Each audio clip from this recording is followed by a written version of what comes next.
Welcome back to It's My Project, and I will cry if I want to.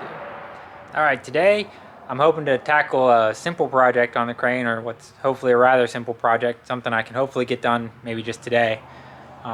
That's going to be the water temperature gauge. So since I bought this crane, it hasn't had a working temperature gauge on it, and obviously it's good to know what the temperature of the engine is and make sure water's circulating and the engine's not overheating and everything. So today I'm going to try and fit one of those onto it. I went ahead and picked up this universal temperature gauge. It's got a 76-inch capillary. So this is the capillary, I guess it's what brings the temperature from the engine. I've never messed with one of these before, but that's what brings the temperature reading from the engine to the gauge. And we're going to try and feed that from in the dash down through this hole and then back all underneath there to right here where it should screw in and just work. But we're gonna find out. The first thing I'm gonna do is get access to the old gauge and try and get it out. So I'm gonna take this panel off.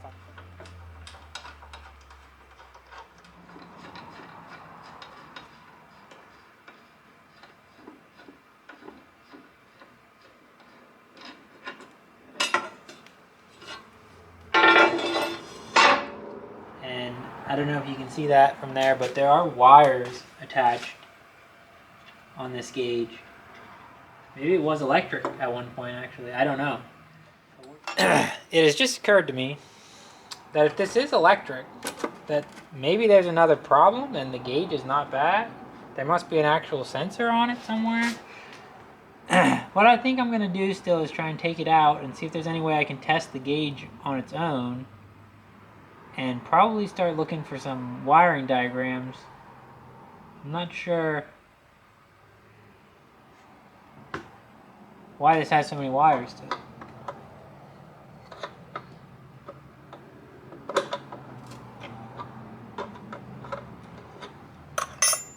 I really expected this to be just with a capillary like the rest of the universal gauges that I've seen.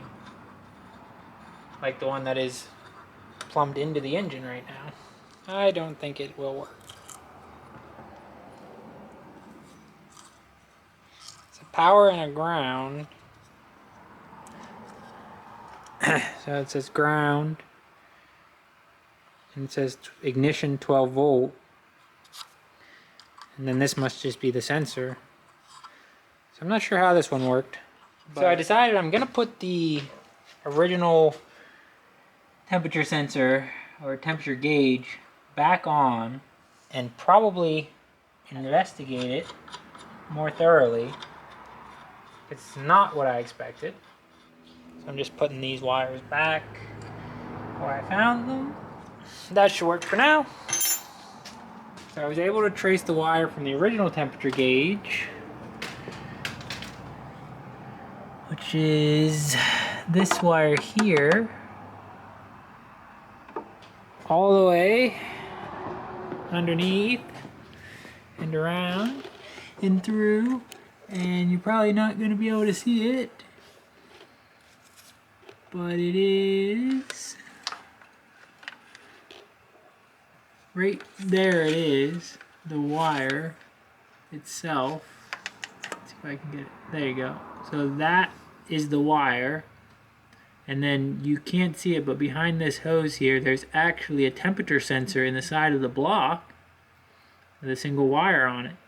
So that sensor may be bad, and or that gauge may be bad, but I already have a wire from there to there. So I think my next step is actually just going to be find a gauge that uses this setup with a wire and possibly replace that sensor if it is bad. But I need to figure out if I can test that gauge somehow, and I need to figure out, I'm probably going to check this wire for continuity to make sure it is connected between the two, and see if I can either get this gauge working or get a new gauge that will work with this setup. And then I should be able to eliminate this janky thing. I probably don't need this T at all then. And I can just get a fitting and go straight from the engine there, and that just comes right up around and goes in here. And then I can get rid of this old universal that somebody had on here at one point. So I went ahead and run a jumper wire from the far end of that wire where it's on the temperature sensor. I'm going to hook that up to one end of my multimeter. And before I do that, I have this multimeter set to beep when there's a continuous path, so it'll make a noise like that if there's a connection. So I'm going to hook that up to that end, and then I'm going to touch the other end of this wire on the gauge and see if it is still connected. So it looks like that wire is good all the way to there. So that means that it's either well, it could still be, because it looks like this requires 12 volt power, so we're gonna have to see if we get power here. And if we do get power here, then it must be, it still could be the ground. We do have a ground wire here too, so we got to make sure that we have both ground and power. I think the top one here is ground, and even though it has a red wire to it, which is interesting. And then the bottom lug here is supposed to be ground. So we'll test if we should be able to test ground pretty easily here. The whole frame of the machine should pretty much be ground. I got a screw up here I can go onto. And we'll do another continuity test here. So our ground is good. Next thing I need to do is hook up the battery again real quick. Let me just loosely hook that up at least. That should be good for this. Now we know that we have a ground. See if I can set this up so you can see it. We know we have a good ground up here because we just checked it. Let me get these untangled. So we have our ground, and we're probably going to want to turn the key to the on position to get power. So we will flip the key to on, and we should have power. Oh, actually, I think I had that wrong before, because I should have power here, and I think I had ground there, didn't I? But I do have 12 volts there. I have nothing on the ground. Let me double check. Ground does go ground, and power does not. Okay, so we have a good ground. We do have power there, and I actually did see the needle move a little bit when I turned the key on. But this gauge definitely hasn't read the temperature correctly. So I have to assume that it's probably a problem with the temperature sensor itself in the side of the engine.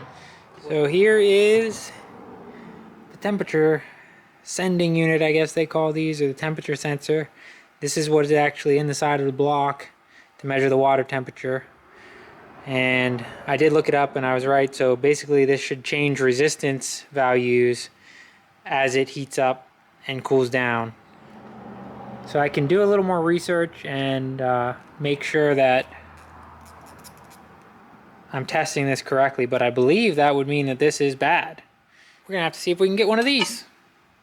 So I've got these thread pitch gauges, and I'm gonna go ahead, and all you gotta do with these is find which one fits right into the threads, and that actually looks really close. That's a 14, fit right perfectly down in those threads. So that's 27. So this is 27, this is 14, and that's your threads per inch. And then what I'll do is I'll go grab a set of calipers and we'll measure the diameters. So we'll take our calipers and we'll just measure across it. And one thing I want to check on this is if it's tapered. It may be like a pipe, an actual pipe thread. And 0.3, 9. I was able to find a plug that seems to be the same thread, pitch, and size as the bushing that was in there, which will allow me to plug the hole and not lose coolant, but still be able to have both the bushing that was in there and the sensor handy so that I can take those with me to some parts stores and stuff and try and find this. So this universal gauge that somebody put on at some point that is broken, the capillary anyway, I am going to eventually, hopefully, get rid of this T and get rid of this altogether. But because this has been annoying me so much coming up through the engine door and everything, I am, for one thing tonight, I'm going to go ahead and just see if I can't do that. But that'll still look so much better for right now. I can take this and put it in the bin. So I got the new temperature sensor or sender or whatever you want to call it. Here's the old one, and it came with a different size bushing, but I should be able to screw right into the old one for my engine. The way I understand this is it's like a variable resistor that changes with the temperature, and then it provides ground through the engine block for the gauge. There's a wire attached to the end of this. But I am going to put the new one in and see if that does anything, and then if not, I'm probably going to have to look deeper into the gauge and see if maybe it's a problem either with some of the wiring to the gauge or just the gauge itself. But that is going to go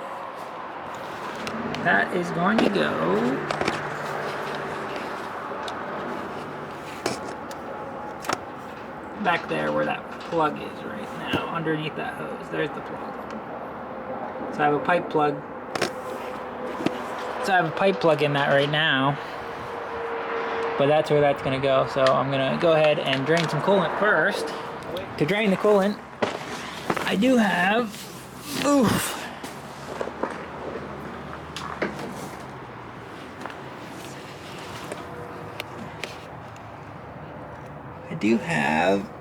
a valve, but as you can see, it looks like the outlet is maybe a little clogged up with mud dauber or something. So I'm going to start by trying to clean that out and see if I can get some coolant flowing out of here. And I did clear out some of the mud dauber, although it doesn't look like it's flowing especially good yet.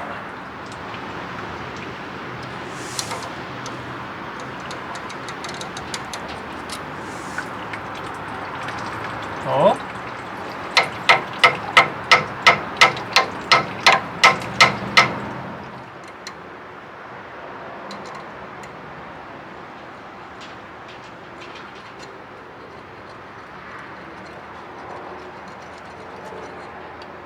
See if that makes a difference.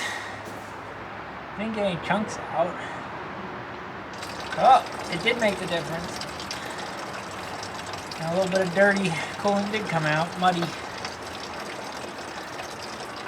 Which I would have, I guess, rather not had in this jug, but oh well. Hopefully that's enough. If not, I'll find out when I pull the plug out. So, I am going to take that plug out right there and swap it out with the sensor, and you're probably just gonna have to take my word for it.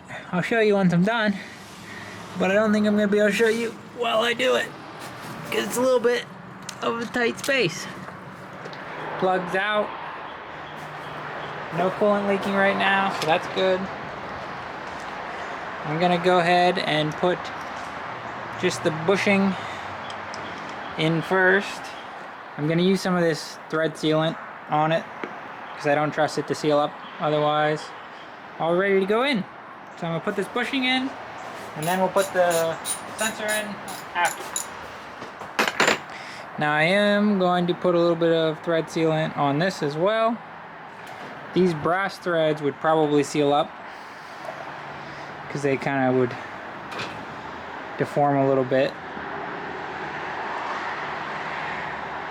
But I'd rather just put some stuff on them. So I got a socket, and that's ready to go in. Helps when you take a ratchet with you.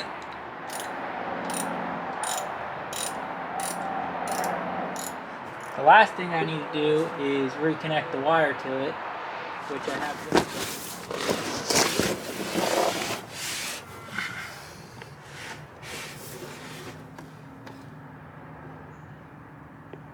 There you can see, that's the new sensor in. Wire is hooked up.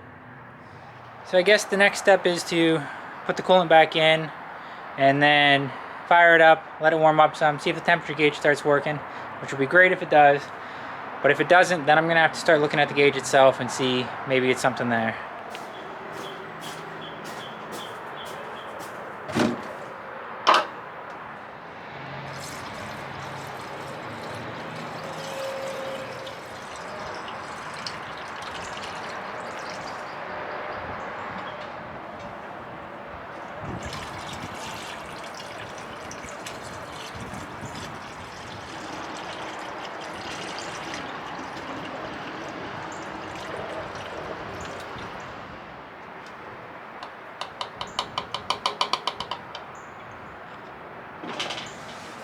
Alright, that's good and full. Might have to add some once we run it. Might have a little air in there to drop down. But I'm going to check down there and see if it's leaking out of that temperature sensor yet. Shouldn't be, hopefully. But if it's leaking now, it's definitely going to leak when it warms up. So I'll check that. And then I'll get this bad boy running and we'll see if...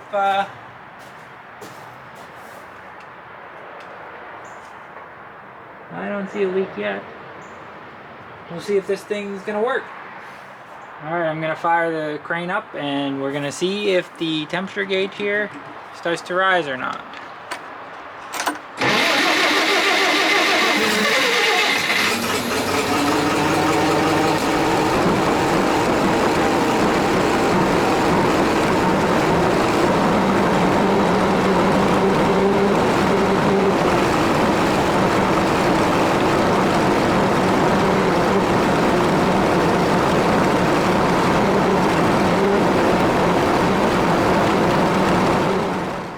I went ahead and shut the motor off so you can hear me a little better, but as you can see, it's already up over 120. It's been running for a few minutes now.